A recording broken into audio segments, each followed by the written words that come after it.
Salut, je suis JR. Jetons un coup d'œil à certaines des améliorations générales que nous avons apportées à Producer 21. Il y en a beaucoup. Jetons un coup d'œil. L'un de mes favoris est la mise à jour en temps réel des statuts et des personnes assignées. Par exemple, ici, remarquez que je suis connecté en tant que JR. Et dans le navigateur de droite, je suis connecté en tant qu'administrateur. Maintenant, pour la scène 2, elle est actuellement en cours. C'est en cours partout. Maintenant, si JR ici décide de le mettre à valider, et puis il l'assigne à, je ne sais pas, Karina Allen. Et puis quand je regarde ici, remarquez comment le statut à valider a déjà été mis à jour. Et voilà. Karina Allen, la personne assignée, a été mise à jour aussi. Donc, cela se fait en temps réel. Personne n'a besoin de rafraîchir le navigateur. C'est simplement mis à jour. Une autre amélioration que nous avons apportée concerne la façon dont les prises et les reprises sont contrôlées. Avant, c'était un peu compliqué de savoir quand la prise allait s'incrémenter ou quand une reprise s'appliquerait, parce que, disons, vous ne voulez pas que la reprise appelée par un superviseur soit prise en compte, mais vous voulez que celle du réalisateur soit comptabilisée. Voyons comment cela est facile à faire maintenant. Pour contrôler les prises-reprises, je vais aller dans les paramètres, dans l'éditeur de workflow par exemple, pour l'approbation de la mise en page.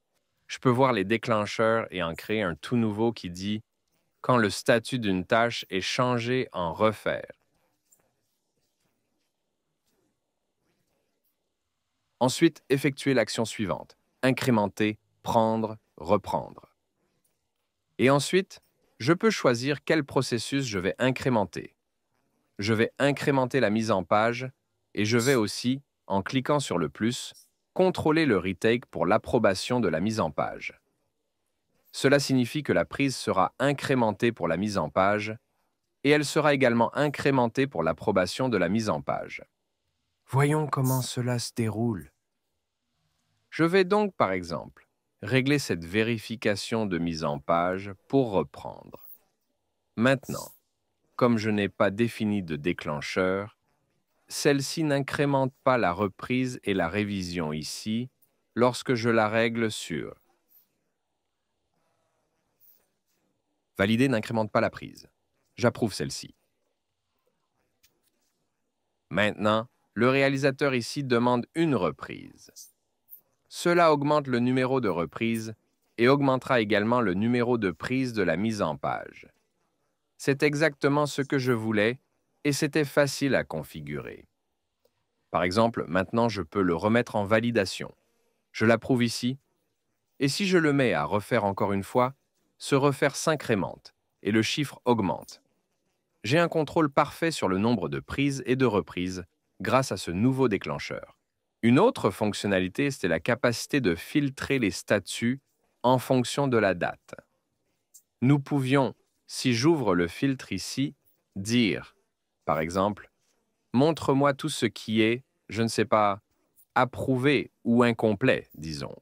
Mais cela me donnerait tous les 23 éléments qui ont été approuvés, comme depuis le début des temps. Alors que maintenant, je peux juste cliquer sur la date de début et dire « Montre-moi tout ce qui a été approuvé aujourd'hui » et appliquer la recherche. Voilà. Seulement 4 éléments sont retournés. Cela vous donne beaucoup plus de contrôle sur ce que vous voulez voir. Et j'adore ça. Maintenant, parlons des notes.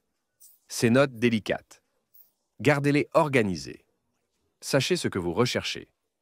Eh bien, nous les avons améliorées de telle manière qu'en cliquant sur le filtre, vous pouvez maintenant les regrouper par auteur et date, ou pas de regroupement, ce qui est essentiellement ce que nous avions avant.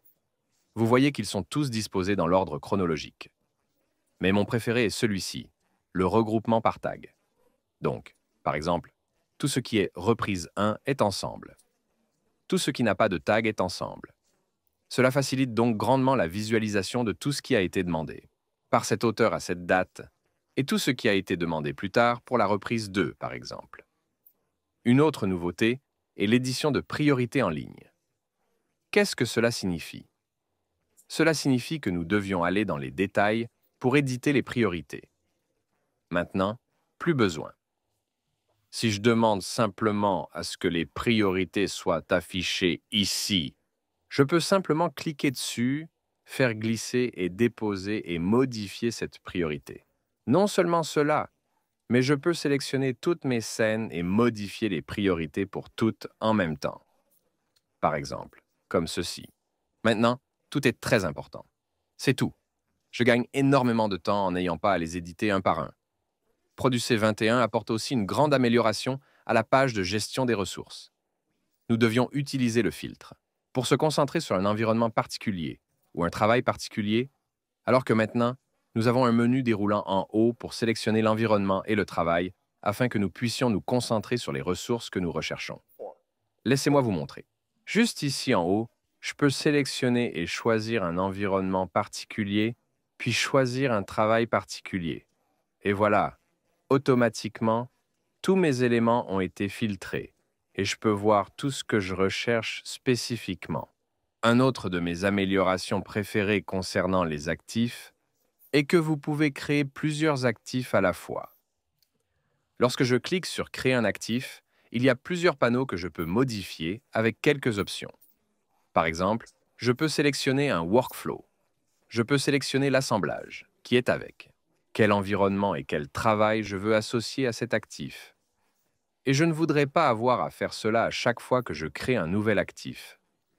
Alors que maintenant, je peux simplement, par exemple, ajouter une voiture, appuyer sur Entrée, et ensuite ajouter une lampe. Entrer et je peux ajouter un canapé, et c'est tout. Tous ces éléments seront créés avec les mêmes paramètres, et je pourrai les modifier par la suite s'il y a des détails particuliers pour l'un ou l'autre.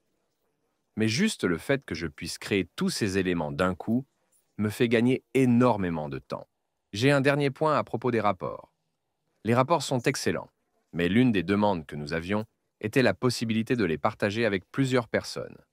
Nous avons ajouté cela. Donc en cliquant sur les rapports, je vais choisir le type de rapport que je veux faire. Donc, par exemple, un rapport de productivité pour une tâche de scène. Je peux sélectionner une scène ou un responsable.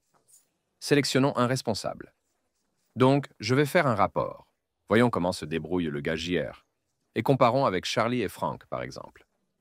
Donc, je génère ce rapport. Facile. Et j'ai un joli graphique qui montre comment tout le monde s'en sort. Et je peux soit le partager avec tout le monde, soit avec certaines personnes en particulier. Pour ce faire, je vais juste donner un nom à ce rapport. Voici la productivité pour juillet. Et je vais décider de le partager avec tout le monde, ou seulement avec Charlie, par exemple. Et c'est aussi simple que cela. Je clique sur Enregistrer. Et maintenant, ma productivité pour le mois de juillet est répertoriée dans la liste de mes rapports. Mais Charlie le verra dans la section ci-dessous, qui est partagée avec moi. Donc cette fonctionnalité va être très utile pour partager avec tout le monde, avec d'autres managers, pour voir comment tout le monde s'en sort. Et voilà, ce sont les points forts du producteur 21. Il y a beaucoup d'autres nouvelles fonctionnalités, mais ce sont celles qui m'enthousiasmaient et que je voulais partager avec vous. Pour plus d'informations, rendez-vous sur toonboom.com.